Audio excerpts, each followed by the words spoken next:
I got to go to the phones now. I got, everybody's pointing out how rosy and sweet it was at that Democratic National Convention because it's a broad tent and they welcome everyone. But I've got a fella here from, where are you from again, sir? I'm from Butt Pluckett, Tennessee. Tennessee. And you tried to get in. Tell me your story. You went to the Democratic National Convention. I was terribly disappointed. Tell me what happened. You got there. Were you a delegate? Well, I should have been. Let me put it that way. I went out there. I was knocking on all the doors. I did all the work, and I get there, and just because I didn't shave for a few years, I don't think they liked my whisker face. They said I wasn't photogenic. Would they let you in, yes or no? No, oh no. They wouldn't let you in the convention. And you believe it was because of your whiskers?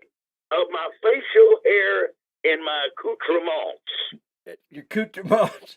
Now, how were you dressed when you approached the door? I just want to explore this with you, sir. Well, I had on my beard was trimmed well, so I shouldn't have had a problem with that. And were you clean? Well, I took a bath last Saturday. All right. I was clean. There's no flies on me, and I was even wearing my Sunday go to meeting bib overalls. All right. So you were spick and span. You were looking tall. Oh, I was dressed to the nines, my friend. I had my best John Deere hat on. Good. And you walked up there because they tell you that everybody's welcome to the Democratic National Convention. Well, let me see. There's a big, broad difference as wide as the damn Grand Canyon between what they tell you and what is the fact. Oh, my goodness. So what happened to you? Well, I been a proud Democrat my whole life. Right. And they started having a problem then with me bringing in my big Confederate flag. And I wasn't being, what's the doggone word to it? Them PCers, they say. I wasn't sensitive. And I didn't look like the kind of person they wanted portrayed on those television cameras that may just happen to catch me in there. Were you being obstinate? No, I'm a Methodist. Well, but I don't know what the religion would have to do with it. It shouldn't. It shouldn't at all. So you came to the door. You walked up to that person. You had credentials because you'd been working down in the county there. What county are you from again? I'm from Snookum County. Snookum County. That's in Tennessee. Tennessee. It's actually there's a Snookum County and then Snookum 2. Okay. We don't want the taxes that they got there in Snookum. Plus, there's a lot of Republicans there, okay. And so you're old school Democrat. Uh-huh. And you went to the convention. You had your credentials because you've been working in the local county.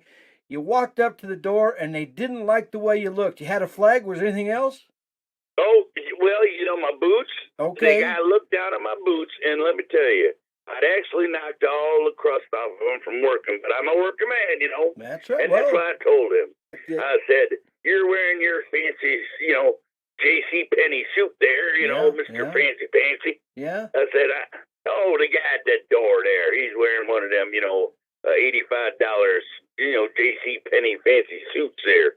And I said, I'm a working man. I talk to Democratic parties for the working man. All right. See, these boots are work boots.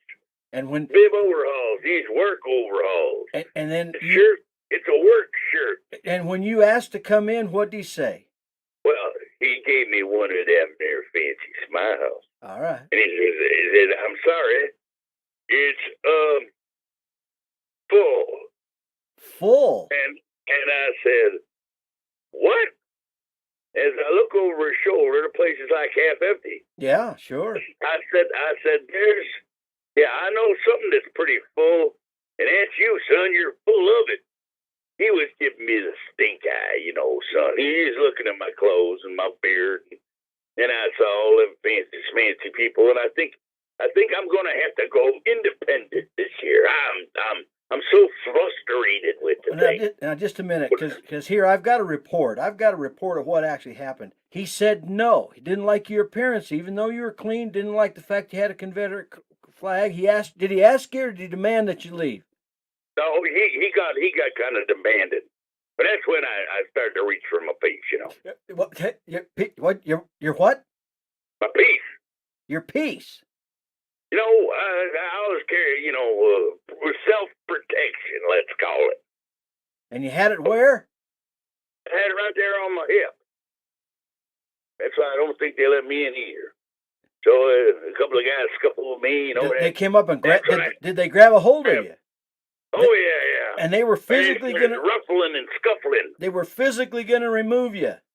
Oh yeah, they was getting all kinds of physical. What'd you do then? Well, that's when I grabbed my blade. You grabbed your blade? Well, I figure if you know, if there's people gonna be hurt, I ain't gonna be the last one. You know what I'm saying, son? So is it fair to say, sir? I didn't get your name at the start. What's that name again? I can't remember. Okay. Well, it seems we have a disgruntled member of the DNC. Thank you for calling to our conversation today, sir.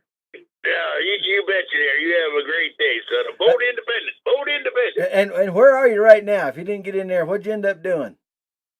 Well, I started seeing some of the sights of the town here, and I'm over at the Dewdrop Inn right now having a couple of cocktails. All right. And what's your favorite drink? Oh, I'm a pina colada man. All right. I'm sure you are. Thanks for calling us, bud. All right, my boy. You have a good day now. Remember, vote independent. Independent. Now, there you have it, folks. We'll be right back.